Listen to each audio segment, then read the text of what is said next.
All right, so today, let me start by doing this. Um, Today, I would like to talk a little bit about knowing what you want out of life and striving after it. So, putting in effort to get it, right?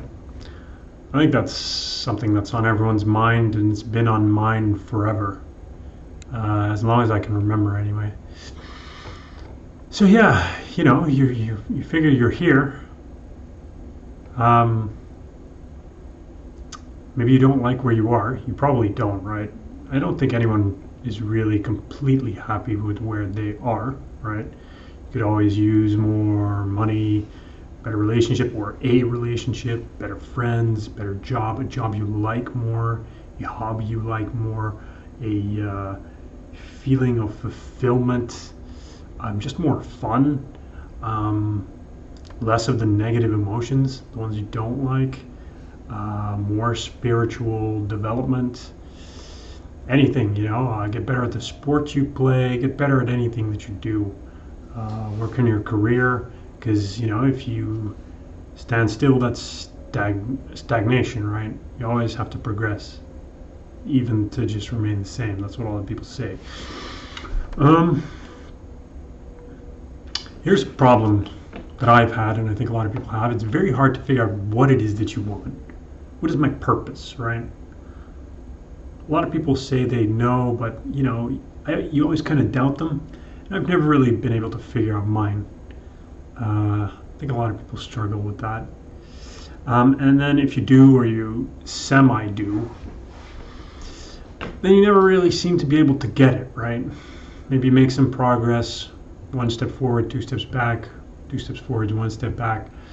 You never seem to get there. And when you get there, usually your goals have moved on, right? You don't even remember the goal that you have achieved, right?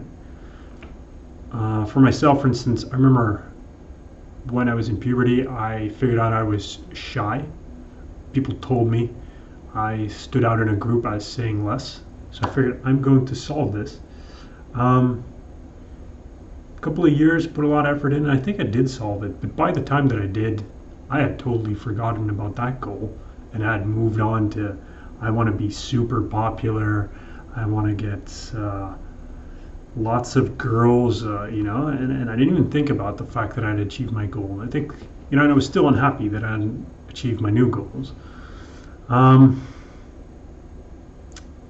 think that's true for a lot of people.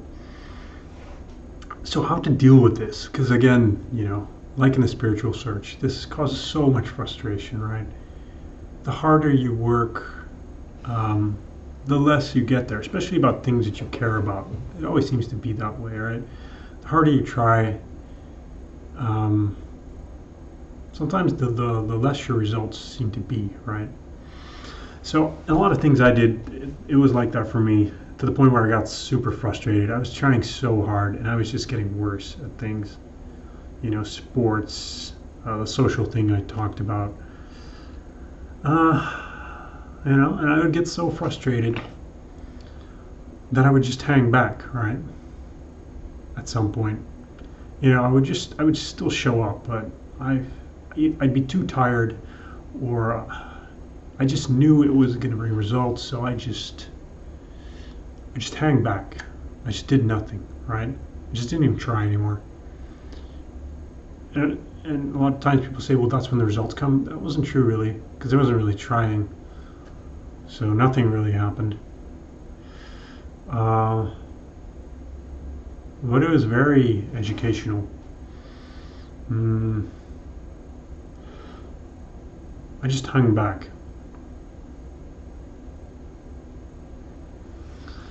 And this balance just presented itself. On the one hand, there's the striving. On the other hand, there's the patience and the hanging back. And neither of them seem to be the answer.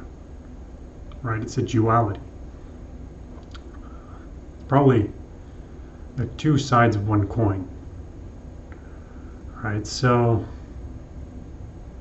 I basically just did neither, really. If that makes any sense. And that seemed to work. It's very vague. I don't understand it myself. On the one hand, there's trying. On the other hand, there's not trying. And it's not like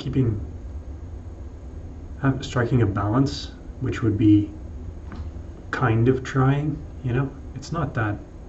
You're not trying, but you're also not trying. But you are also trying. So there's kind of this effortless effort to it, where things just happen. But there's a surrender in it. I don't understand it myself, to be honest. You just don't know what you're doing, why you're doing it, but you're not trying.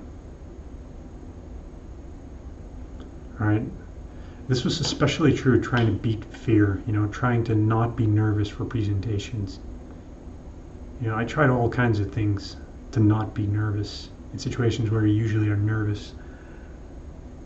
And usually they just made me more nervous, right? Because there's just this,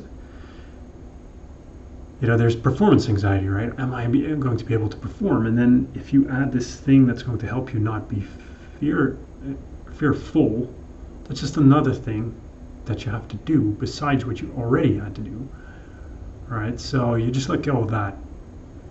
You get rid of the need to perform, right? It's fine to suck. You don't go like, I hope I suck, or I'm gonna suck. You don't try. And then you just show up, or you don't, right? You may also just not go to present. Totally valid option.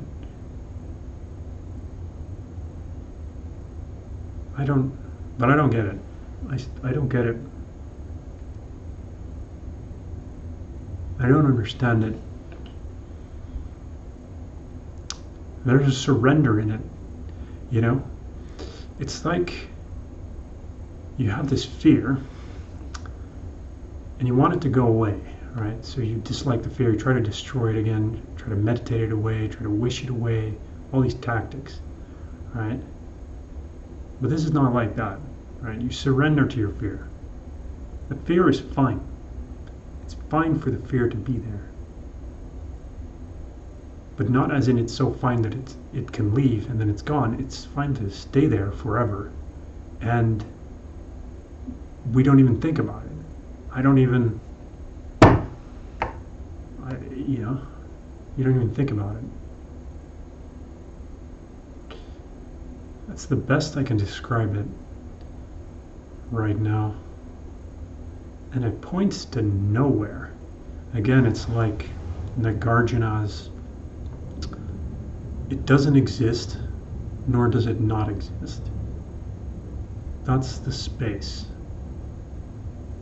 Right? It's not that it exists and it doesn't exist at the same time. No, it doesn't exist, nor does it not exist. All right, I hope that's helpful. I'm not sure that it is for myself, but there is something there.